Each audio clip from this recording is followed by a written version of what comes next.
Parkstad, ik ben Erwin. We zijn in Simpelveld bij het Klimboom Open Podium. Allemaal nieuwe bandjes, nieuw talent op de bühne die muziek spelen. Nou, we gaan eens even naar wat bandjes kijken. When I powder my nose, he will powder his guns. And if I try to get close, he is already gone. I don't know what we're doing, I don't know what we've done. He is restless at night, he has horrible dreams. So we lay in the dark, cause we've got nothing to say, just the beating of heart. Ja, wie zijn jullie? Ik ben Kilian Slenter. Rick Ransveld. Oké, ja, ik zag je net spelen. Jij speelde gitaar, jij zong. Hoe lang zing je al? Ik zing, nou, ik zing eigenlijk al vanaf dat ik heel klein ben, maar ik heb nu ongeveer 2 jaar zangles, dus 2 jaar echt serieus. En is dit je vaste gitarist of had je zoiets van, nou, ik ga het niet a cappella doen? Vast, ja, we hebben een tijdje geleden op een bruiloft gespeeld. En het was eigenlijk zo goed bevallen dat we zoiets hadden van, nou, dat willen we misschien wel vaker gaan doen in de toekomst. Dus zo is het eigenlijk een beetje gaan, het balletje een beetje gaan rollen, zeg maar. Dus het toekomstplan is dat jullie samen wel een soort artiesten, ja? Ja, zo'n dingetje zoals dit, van die open podia, dat is wel heel leuk om samen te doen. Ja, en dan gewoon eens kijken hoe het, of er iets meer uit kan komen natuurlijk. Hè. Maar het is natuurlijk en het blijft een hobby, hè. Dat sowieso.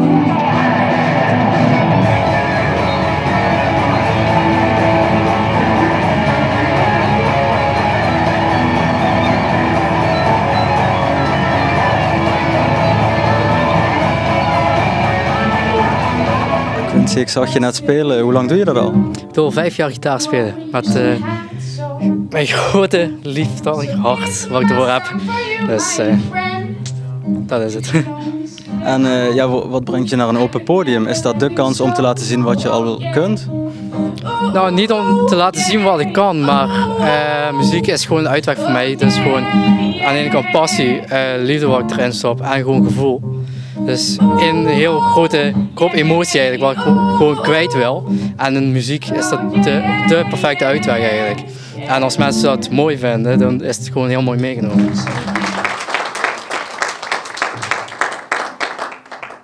Nou Anne, daar zat ik vroeger op de basisschool mee in de klas en dan gaat ze hier straks zingen. Nou, dat had ik eigenlijk helemaal niet verwacht op de basisschool. Hoe is dat gekomen? Dat heeft er eigenlijk altijd wel een beetje in gezeten, vooral het muzikale in de familie een beetje. Mijn opa die is dirigent geweest, mijn vader is nou dirigent, speelt in de fanfare. Ik heb zelf saxofoon gespeeld eerst en daarna ben ik daarmee gestopt en ben ik met zanglessen begonnen. En zo is dat eigenlijk steeds meer op bruiloften begonnen. En ja, nu sta ik hier.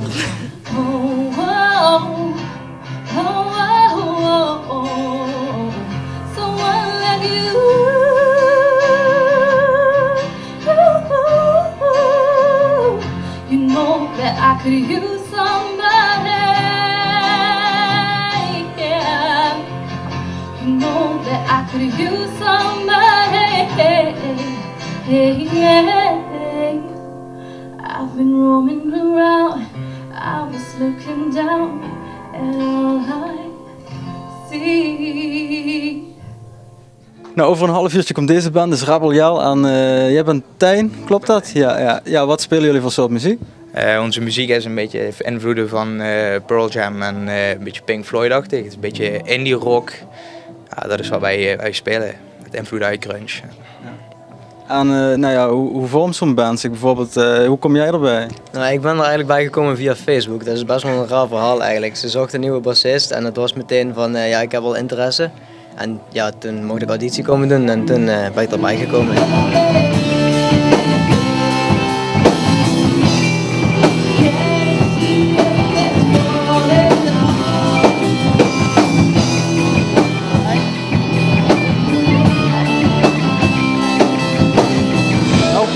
Dit was het alweer. Erwin in Simpelveld bij de Klimboom, het open podium. Allemaal nieuw talent. Het gitaar kan spelen, aan drummen, aan zingen. Ja, ik kan niks van dat alles. Ik wou eigenlijk wel dat ik noten had geleerd. Ik kon tenminste wat piano spelen. Ik ga thuis nog eens oefenen. Daar vlooien Mars.